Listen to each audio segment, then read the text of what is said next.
अपने हिस्से का भाग्य। एक आदमी एक सेठ की दुकान पर नौकरी करता था। वह बेहद ईमानदारी और लगन से अपना काम करता था। उसके काम से सेठ बहुत प्रसन्न था और सेठ द्वारा मिलने वाली तनख्वाह से उस आदमी का गुजारा आराम से हो जाता था।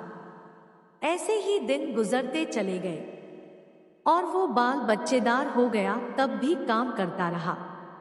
एक दिन वह आदमी बिना बताए काम पर नहीं गया। उसके न जाने से सेठ का काम रुक गया। तब उसने सोचा कि यह आदमी इतने वर्षों से ईमानदारी से काम कर रहा है, मैंने कब से इसकी तनख्वाह नहीं बढ़ाई, इतने पैसों में इसका गुजारा कैसे होता होगा। सेठ ने सोचा कि अगर इस आदमी की तनख्वाह बढ़ा दी जाए तो यह और मेहनत और लगन से काम करेगा। उसने अगले दिन से ही उस आदमी की तनख्वाह बढ़ा दी। उस आदमी को जब 1 तारीख को बढ़े हुए पैसे मिले तो वह हैरान रह गया, लेकिन वह बोला कुछ नहीं और चुपचाप पैसे रख लिए। धीरे धीरे बात आई गई हो गई। कुछ महीनों बाद वह आदमी फिर एक दिन गैर हाजिर हो गया। यह देखकर सेठ को बहुत गुस्सा आया। वह सोचने लगा, कैसा कृतघ्न आदमी है, मैंने इसकी तनख्वाह बढ़ाई पर न तो इसने धन्यवाद दिया और न ही अपने काम की जिम्मेदारी समझी। इसकी तनख्वाह बढ़ाने का क्या फायदा हुआ, यह नहीं सुधरेगा। और उसी दिन सेठ ने बढ़ी हुई तनख्वाह वापस लेने का फैसला कर लिया।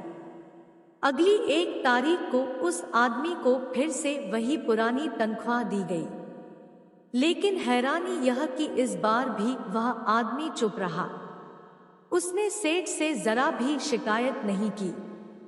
यह देखकर सेठ से रहा न गया और वह पूछ बैठा, बड़े अजीब आदमी हो भाई, जब मैंने तुम्हारे गैरहाजिर होने के बाद पहले तुम्हारी तनख्वाह बढ़ा कर दी तब भी तुम कुछ नहीं बोले, और आज जब मैंने तुम्हारी गैर हाजिरी पर तनख्वाह फिर से कम करके दी तुम फिर भी खामोश रहे, इसकी क्या वजह है। उस आदमी ने जवाब दिया, जब मैं पहली बार गैर हाजिर हुआ था तो मेरे घर एक लड़की पैदा हुई थी। उस वक्त आपने जब मेरी तनख्वाह बढ़ा कर दी तो मैंने सोचा कि ईश्वर ने उस बच्चे के पोषण का हिस्सा भेजा है, इसलिए मैं ज्यादा खुश नहीं हुआ।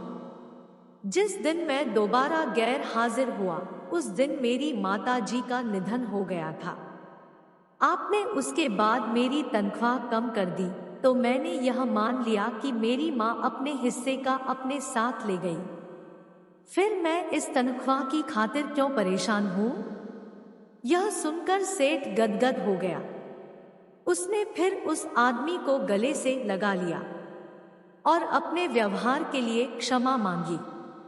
उसके बाद उसने न सिर्फ उस आदमी की तनख्वाह पहले जैसे कर दी बल्कि उसका और ज्यादा सम्मान करने लगा।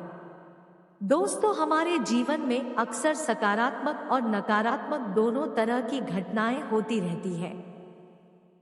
जो आदमी एक अच्छी घटना से खुश होकर अनावश्यक उछलता नहीं और नकारात्मक घटनाओं पर अनावश्यक दुख नहीं मनाता और हर दशा में अपनी सोच को सकारात्मक बनाए रखते हुए सच्ची लगन और ईमानदारी से कार्य करता रहता है, वही आदमी जीवन में स्थायी सफलता प्राप्त करता है।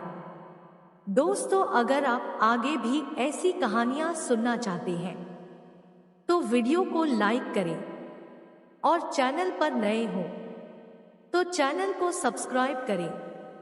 हमारे साथ अंत तक बने रहने के लिए धन्यवाद।